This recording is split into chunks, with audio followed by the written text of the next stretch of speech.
दर्शकों, इस वक्त हमारे समक्ष है सौंदर्य सिटी के director doctor Suresh Chaure sir. आप एक प्लास्टिक सर्जन हो और Vidarbha restoration hair restoration association के आप अध्यक्ष भी हो।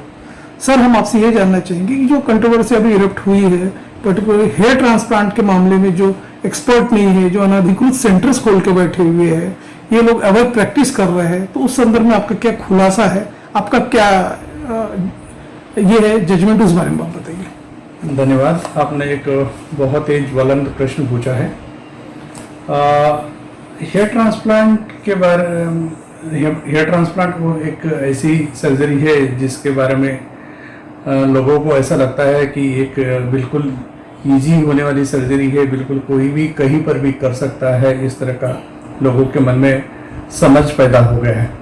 इससे क्या हो गया कि समाज के जो लोग ऑथराइज नहीं है या जिनकी कोई ट्रेनिंग हुई नहीं है, ऐसे कुछ लोग हैं जो ऐसे सेंटर्स, हेयर ट्रांसप्लांट सेंटर्स खोल के बैठे हैं जिसकी कोई एक वैधता नहीं है, वो टोटली इलीगल है। इसमें ये देखा गया है कि जो लोग किसी डॉक्टर के पास काम करते थे, काम करते करते उन्होंने जो कुछ सीखा उसी के आधार पर उनको ऐसा लग रहा कि वो अपने आप में डॉक्टर बन गए हैं और उस तरह की सर्जरी वो कर सकते हैं, लेकिन ये पूरी तरह से गलत चीज़ है। हेयर ट्रांसप्लांटेशन कौन कर सकता है, इसके बारे में नेशनल मेडिकल काउंसिल जो है उन्होंने अभी क्लियर कट गाइडलाइंस इशू की है और उन्होंने उसमें सीधा सीधा लिखा है, क्लियर कट लिखा है कि जो प्लास्टिक सर्जन है जिनकी 3 साल की प्लास्टिक सर्जरी की ट्रेनिंग हुई है या सर्जरी की 3 साल की ट्रेनिंग हुई है, या डर्मेटोलॉजिकल सर्जरी में जो एमडी होते हैं, एमडी डर्मेटोलॉजी होती है, उनकी 3 साल की जो ट्रेनिंग हुई है और उनको हेयर ट्रांसप्लांट के बारे में या सर्जरी के बारे में जो बेसिक एक्सपोजर उनको 3 साल में मिला है, ऐसे ही लोग हेयर ट्रांसप्लांटेशन कर सकते हैं। तो ये बात को बहुत क्लियर कट है, इसको समझ लेना चाहिए। और जो लोग इस तरह के क्वालिफाइड नहीं है, जो एमडी डर्मेटोलॉजी नहीं है या प्लास्टिक सर्जन नहीं है, तो इस तरह के लोगों को कोई भी अधिकार नहीं है कि वो हेयर ट्रांसप्लांटेशन करे। अगर ये लोग हेयर ट्रांसप्लांटेशन करते हैं तो ये पेशेंट की जान के साथ खेल रहे हैं। आपने सुना होगा, एक अहमदाबाद में हो गया, दिल्ली में हो गया, एक बॉम्बे में हो गया, एक चेन्नई में हो गया, ऐसे कई इंसिडेंट्स हुए जहां पर ये अनऑथोराइज लोगों ने हेयर ट्रांसप्लांटेशन करने की वजह से उन लोगों की जान गई है। तो हेयर ट्रांसप्लांट जैसे या कॉस्मेटिक सर्जरी में किसी की जान चली जाए या किसी के कॉम्प्लिकेशंस हो जाए, ये अफोर्डेबल नहीं है।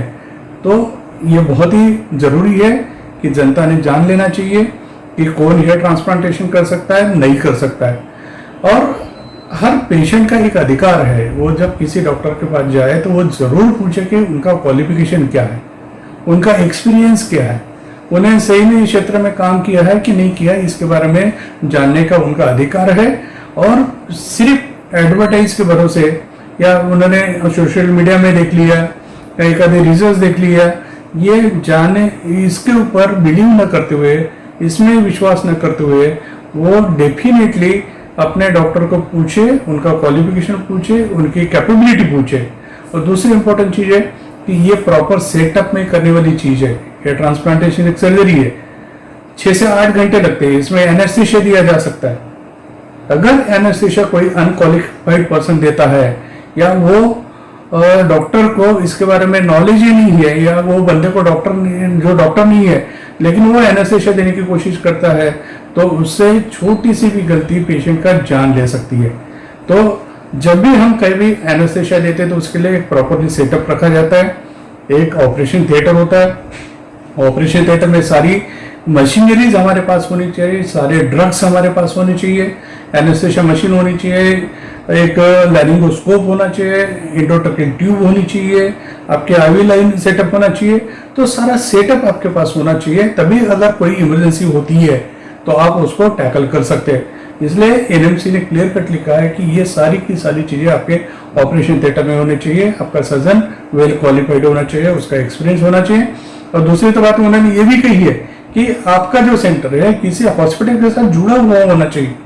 अगर ऐसी कोई इमरजेंसी होती है तो पेशेंट को वहां पर शिफ्ट करके उसका इलाज किया जा सकता है।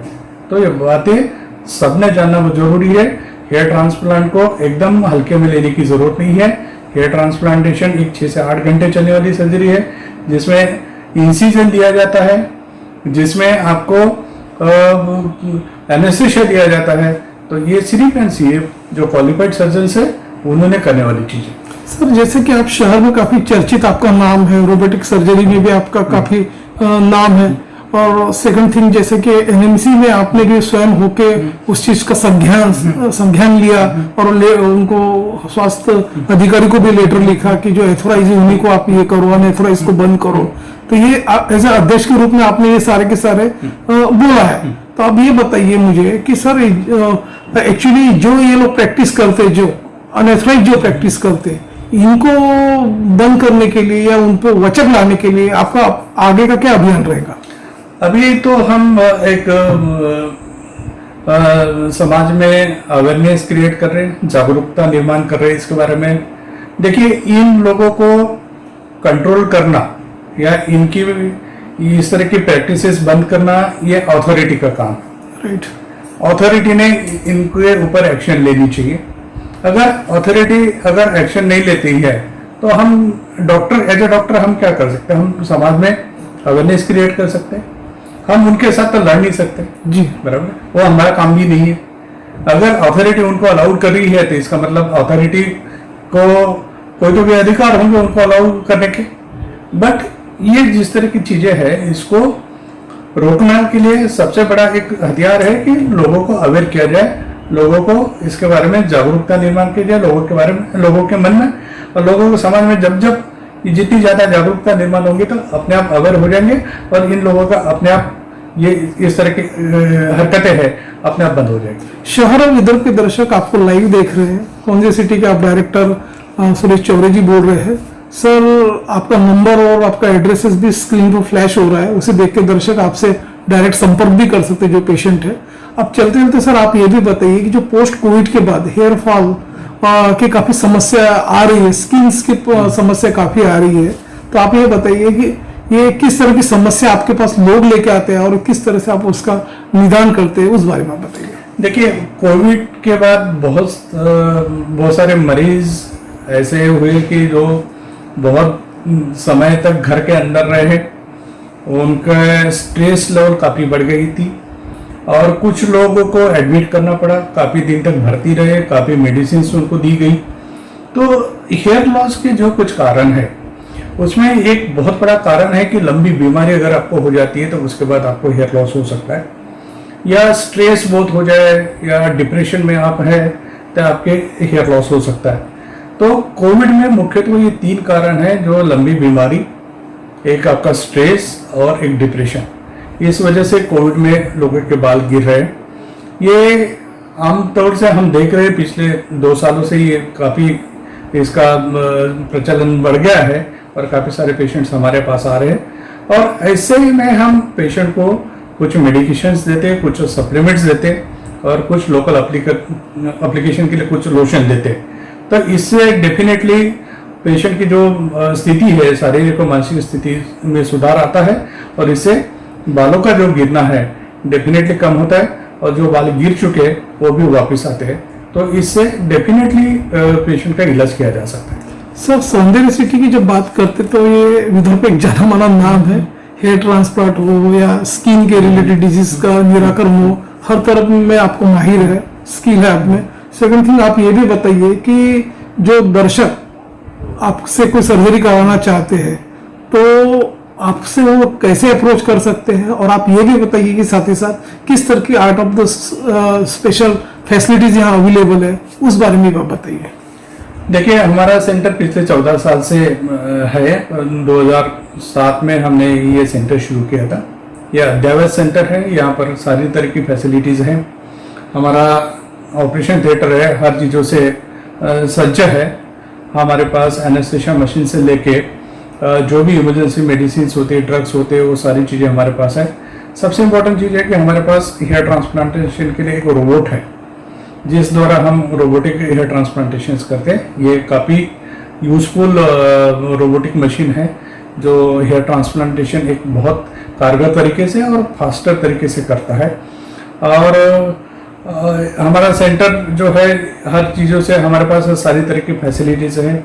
और हम ये बोल सकते हैं कि अगर किसी को हमें संपर्क करना है तो स्क्रीन पर जो नंबर फ्लैश हो रहा है इसके ऊपर हमें आप डायरेक्टली संपर्क कर सकते हैं। और हमारे वेबसाइट भी है www.saundarycity.com करके, तो उसके ऊपर जाके भी हम आपसे हमारे साथ संपर्क कर सकते हैं और हमारे बारे में जान सकते हैं। सर, अंत में दर्शकों की तरफ से आपको एक सिंपल क्वेश्चन है कि जैसे कि अभी जो सेडेंटरी लाइफस्टाइल जो चल रही है, ज्यादा जंक फूड इंटेक कर रहे हैं, शराब धूम्रपान का भी ज्यादा व्यसन बढ़ गया है, तो आप ये बताइए कि अपने हेयर को और स्किन को किस तरह से हेल्दी रखा जाए, तो आपका एक क्या सिंपल मैसेज होगा उस बारे में बताइए। देखिए, हमारी स्किन, हमारे नाखून, हमारे बाल, ये जो होते हैं हमारे इंटरनल हेल्थ को रिप्रेजेंट करते हैं। अगर आप अंदर से स्वस्थ है तो आपके बाल स्वस्थ रहेंगे, आपकी स्किन ग्लोइंग रहेगी, आपके नाखून स्वस्थ रहेंगे। तो अंदर में अगर आप अस्वस्थ है या बीमार है तो डेफिनेटली ये रिफ्लेक्ट करता है हमारे स्किन पर, हमारे बालों पर और हमारे नाखून पर। तो बेसिक अगर आपको आपके स्किन को, आपके बालों को अगर स्वस्थ रखना है तो आपको अंदर से अपने आप को स्वस्थ रखना बहुत जरूरी है। इसलिए नियमित व्यायाम करना बहुत जरूरी है और नियमित एक्सरसाइजेस होनी चाहिए आपकी। आपका जो आहार है वो संतुलित होना चाहिए। आपके आहार में प्रोटीन्स होने चाहिए, आपके आहार में कार्बोहाइड्रेट्स होने चाहिए, आपके इसमें जो रिक्वायर्ड फैट है वो भी होना चाहिए। तो आपका जो आहार है वो सबसे महत्वपूर्ण चीज है जिसके द्वारा आप अपने आप को अंदरूनी स्वस्थ रह सकते हैं। तो और दूसरी इंपॉर्टेंट चीज है कि आप तनाव मुक्त रहना चाहिए। जितना ज्यादा तनाव रहेगा उतना ज्यादा आप अस्वस्थ रहेंगे। और तनाव मुक्त रखने के लिए क्या, आपने अच्छा खाना खाना चाहिए, रेगुलरली एक्सरसाइजेस करनी चाहिए और कुछ मेडिटेशन करना चाहिए। आप योगा कर सकते हैं, आप मेडिटेशन कर सकते हैं, जिसके द्वारा आप अपने आप को रिलैक्स कर सकते हैं, आपको अपने आप को तनाव मुक्त रख सकते हैं। तो खुद को तनाव मुक्त रखना, संतुलित आहार रखना और दूसरी बात यह कि एक रेगुलरली एक्सरसाइजेस रखना, व्यायाम करते रहना। तो ये 3 चीजों से आप अपने आप को स्वस्थ रख सकते हैं और आपके स्किन को और बालों को भी स्वस्थ रख सकते हैं। Thank you sir.